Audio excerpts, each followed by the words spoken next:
I caught my husband cheating, not in bed, in the conference room of my own company. The door wasn't locked. That was their first mistake. I stepped in with my laptop bag, just wanting to grab a charger. The room was supposed to be empty. Meeting got canceled. But inside, I saw him and her. Her legs wrapped around his waist, his hands on her hips, her laugh, that stupid little laugh. I didn't scream. I didn't gasp. I just stared. My husband, my coworker, mid-afternoon, in a glass room, no blinds, no shame. I walked to the restroom, locked the stall, sat down. Not to cry, not yet. My hands were shaking, but my mind was sharp. Why would he risk this? Was it just sex or something more? How long has this been going on? Does anyone else know? I wanted to call him, yell, slam something, but I didn't. Instead, I opened my notes app, typed one word: war. A woman, nature. I went back to my desk like nothing happened. I smiled at Sarah from HR. I answered emails. I even joined the 4 p.m. Zoom with the marketing team, pretending. But my mind was racing. Every detail from that room replayed in HD clarity. The way she arched her back, the way he gripped her waist, the same way he used to hold me, the way they moved together like they'd done this before. How many times before? That night, at home, he acted normal. Made pasta, asked if I wanted red or white sauce. I watched him move around the kitchen like he didn't just cheat on me 2 hours ago. Like I didn't see him with her. Hands, lips, hips, burned into my memory, clearer than 4K. He sat down across from me, twirled spaghetti on his fork, said, "You okay? You look tired." I smiled. "Just a lot of work today." He nodded, didn't push. I wanted to throw the plate at him. Instead, I cleaned up after dinner, went to bed early, back to back, no words. The next day, I came in early. I pulled Lynn's HR file. She transferred from the New York branch. No red flags, perfect reviews, bachelor's in PR, single. Too clean. I accessed security footage, checked timestamps. They used room 3 before, twice last week, once during lunch hour, once after hours. So this wasn't the first time. But I needed more. I needed proof. I needed leverage. I started watching, really watching. Lynn would text during meetings. Her phone would buzz. She'd smile, that same smirk. Every Tuesday, she'd stay late. So would he. Every Thursday, they both grabbed coffee at 2:47 p.m., different lines, same timing. They had a system. I called my friend Rachel from New York that night. "Hey, quick question. Do you know Lynn Lay?" A pause. "Yeah," Rachel said carefully. "She's a climber." "How so?" "She slept with 2 senior execs before moving up. One married, one got fired." "Why?" My fingers tightened around the phone. "She works here now." "Oh, shit, Emma, please tell me she's not." "She is." Silence. "What are you gonna do?" I looked at my reflection in the dark window. "I'm going to destroy her." A woman, nature. The next morning, I walked into the office with a new plan. If Lynn was a climber, she needed targets, and if she was targeting my husband, she was targeting something bigger. I started digging deeper. Our company was about to announce a major merger. Only 5 people knew the details. My husband was one of them. As senior strategy director, he had access to everything. Lynn worked in PR. She handled external communications. What if this wasn't just about sex? I checked her computer activity logs. As head of digital marketing, I had access to network analytics, late-night logins, file downloads, email forwards to personal accounts. She was stealing information. My husband wasn't just cheating, he was being used, and he was too stupid to see it. I printed everything, created a folder labeled insurance, locked it in my desk drawer. Then I made another call. Mom? Emma, sweetheart, what's wrong? You sound...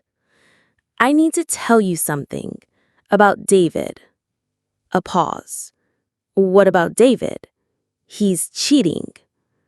Silence. Then, oh, honey, there's more. I think she's using him to steal company secrets. Are you sure? I have proof. What are you going to do? I looked at the photo on my desk. Our wedding day. Him in his navy suit, me in my grandmother's dress, both of us smiling like we had forever. I'm going to give him a choice. A woman nature. That Friday, I asked David to meet me for lunch, neutral territory, the little bistro where we had our first date. He walked in looking guilty. Good. I ordered a salad, he got a burger, like we were normal people having a normal lunch. David, I said, cutting straight to the point. I know about Lynn. His fork stopped midway to his mouth. What? I saw you in the conference room, and I know it's been going on for weeks. He put his fork down. Emma, I'm not finished. I reached into my purse, pulled out a USB drive, set it on the table between us. That contains security footage, network logs, email records, everything. His face went white. You have two choices. You can help me expose her corporate espionage, or I can expose both of you. Corporate espionage? She's stealing merger documents through you. Check your email forwards. Check what files she's accessed using your login. I watched reality hit him, the betrayal within the betrayal. She's not in love with you, David. She's using you. He stared at the USB drive. What do you want? I want you to wear a wire. Get her to confess, on record. And then I decided if our marriage is worth saving. He picked up the drive, held it like it might explode. Emma, I never meant... You meant exactly what you did. Now you get to choose what happens next. 3 days later, David came home with the tiny recording device taped to his chest. She wants to meet tomorrow night. Says she has something important to tell me.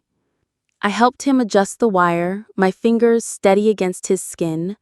No emotion, just business. Remember, get her to talk about the files, about the merger, about why she really came here. He nodded. What if she doesn't confess? She will. She thinks she's won. The next night, I sat in my car outside the hotel where they were meeting, listening through headphones to the live feed. David, you look beautiful. Lynn, I have news. Singapore wants me to start next month. David, Singapore? The startup I told you about.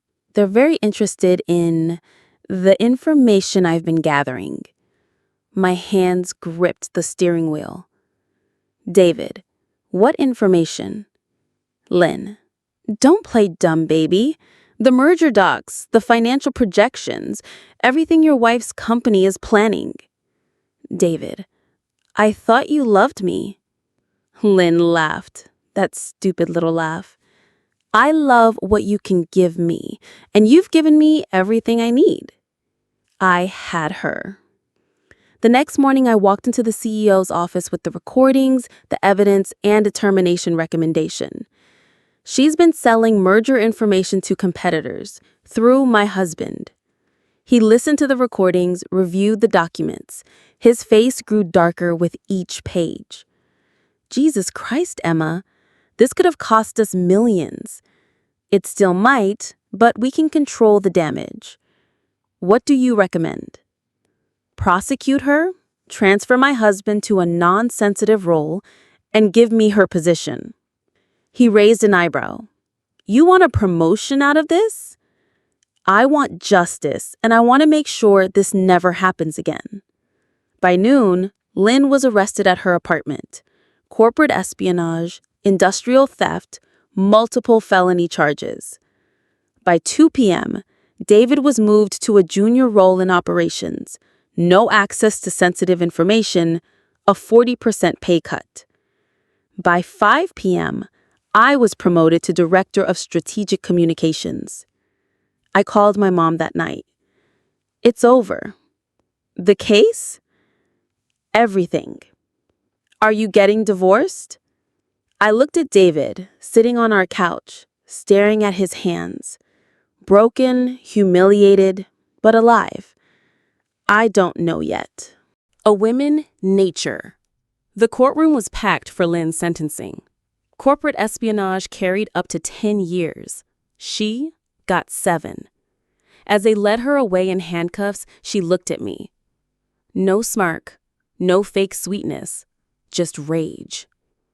I felt nothing. David and I went to counseling. 3 sessions a week. He cried a lot. I didn't. The therapist asked me, "What do you need to forgive him?" "Time," I said, "and truth." He's told you the truth. He's told me what happened. Truth is different. 6 months later, David moved out. Not because I asked him to, because he finally understood what he'd destroyed. Our divorce was quiet. No lawyers, no fights, just paperwork and the slow dissolution of a life we'd built together. I kept the house. He kept the guilt. A year later, I was leading the merged company's communications department. My strategy had saved the deal. My instincts had protected our secrets. My experience had earned respect. The new CEO offered me a position in London, head of global communications. 7 figures, fresh start. I accepted. David sent me a text the night before I left. "I'm sorry for everything." I stared at the message for a long time, then typed back, "I know." At the airport boarding my flight to London, I realized something. I wasn't running away. I was running toward a life where trust wasn't a luxury, where love wasn't a weapon, where success wasn't built on someone else's betrayal. I met James at a conference in Dublin. He was funny, honest, divorced too. We took things slow, really slow. When he proposed, he did it in a glass conference room, same kind where my old life ended. "Are you sure about the location?" I laughed. "He wants to replace your worst memory with your best one," he said. I said yes. Not because I'd forgotten, but because I'd learned. Some betrayals break you. Others teach you exactly how strong you really are. I chose strength, and this time, I chose right. The wedding invitation read, "Emma Chen and James Morrison request the pleasure of your company." No +1 for David.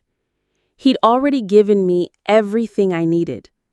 A better life, a stronger self, and the absolute certainty that I would never again let anyone turn my trust into their weapon. The glass room had been my prison, but it became my prism, refracting my pain into power, my betrayal into breakthrough. Some stories end with revenge. Mine ended with something better.